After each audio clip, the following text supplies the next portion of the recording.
Bonsoir, je m'appelle Vilma Christiane, je suis psychologue, neuropsychologue et ce soir, je t'apprends à mettre des limites et surtout à comprendre tout ce qui se cache derrière la pose des limites.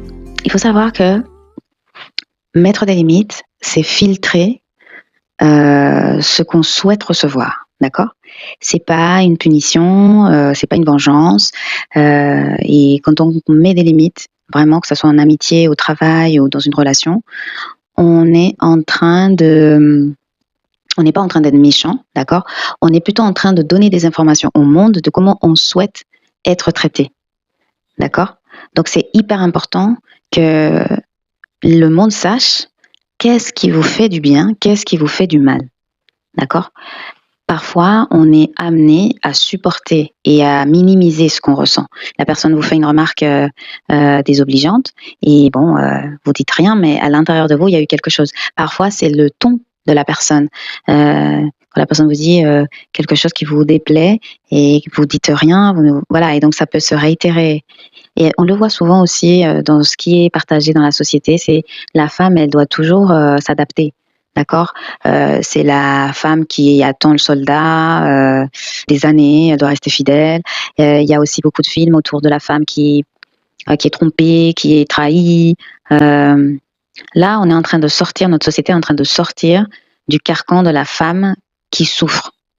Mais ça fait des siècles que la femme, elle est représentée comme étant défaillante et insupportablement en déficit de tout, d'amour, d'intelligence. Il y a toujours voilà cette image que la femme, elle doit courir derrière l'héros et elle doit être portée, elle doit être voilà.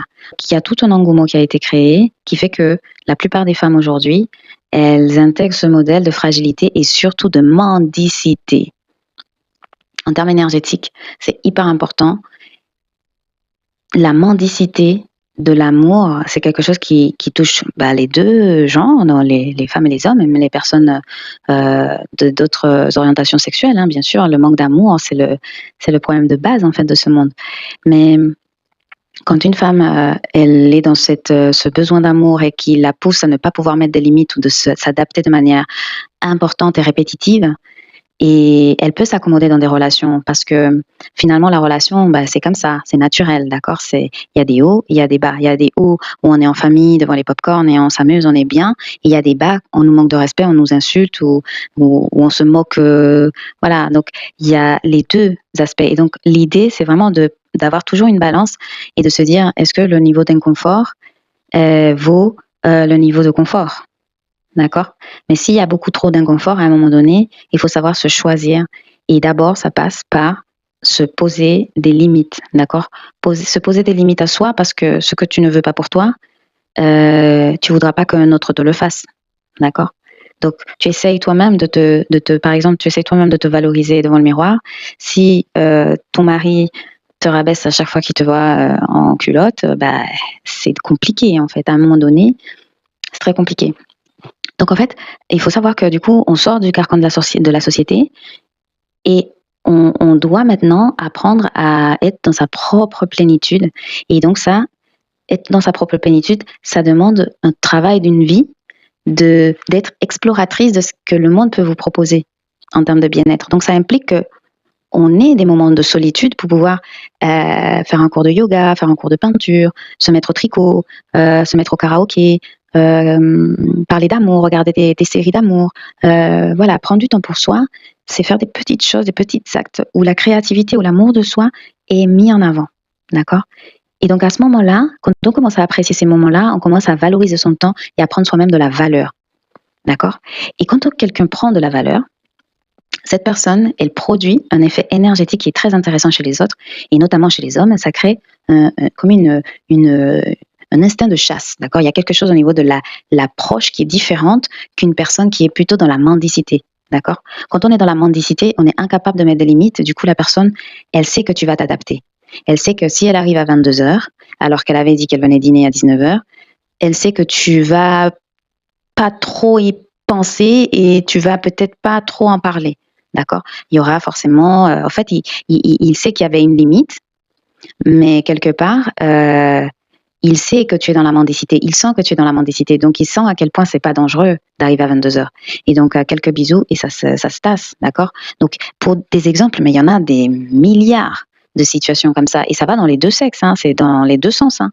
Les hommes aussi, ils sont victimes de tout ça, du fait de ne pas savoir mettre des limites à des personnes et que ces personnes-là, voilà, elles essayent, d'accord? Et donc, le fait de travailler sa solitude, de travailler, même en étant en couple, de travailler sur soi et se développer soi, de prendre du temps pour soi, pour lire, pour se construire, pour devenir plus intelligent, d'accord? J'ai pas peur de le dire, devenir plus intelligent. Quand on commence à faire ça, on devient une valeur ajoutée, on devient quelqu'un qui est pleine, qui n'a pas besoin d'une relation de manière urgente et qu'elle se choisit à elle-même. Donc, l'autre le perçoit comme quelque chose de beaucoup plus rare et donc ça active l'énergie de la chasse, d'accord?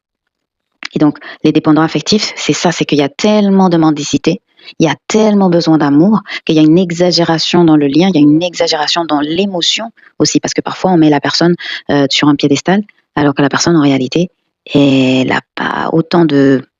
Voilà, je vois ça aussi chez certaines patientes qui ont par exemple des relations avec des hommes mariés. D'accord, c'est un phénomène qui est courant, voilà.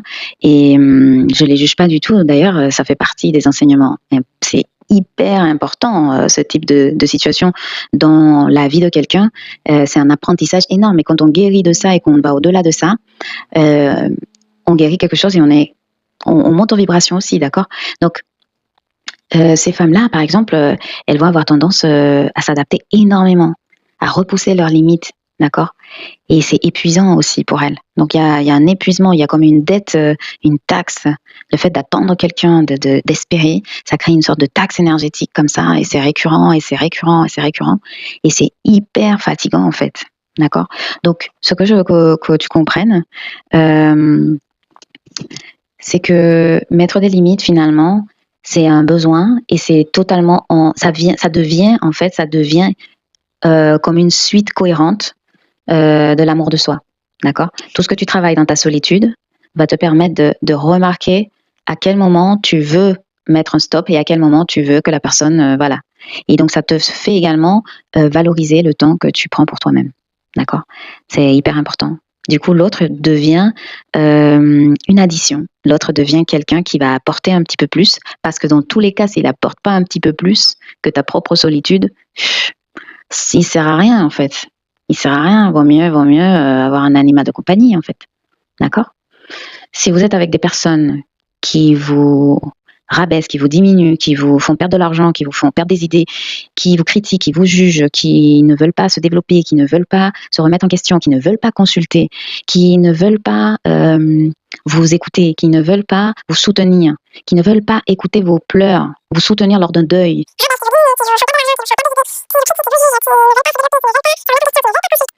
Si vous ne sentez pas que la personne, elle est dans cette disposition de don basique, vaut mieux que votre temps, vous le consacriez à votre propre vie, à vos projets, à votre beauté, à votre intérieur, à votre créativité. D'accord? Donc au final, ce qui est intéressant dans ma réflexion, je trouve, c'est que mettre des limites vient naturellement quand on commence vraiment à porter un regard sur soi, un amour de soi, et donc qu'on comble sa solitude par des activités intéressantes et qu'on devient petit à petit la version géniale de nous-mêmes qui est en constante évolution surtout. Très important. Bon, voilà, si tu as aimé cette vidéo, n'hésite pas, mets un petit pouce en l'air et je te dis à très vite pour de nouvelles réflexions. À bientôt.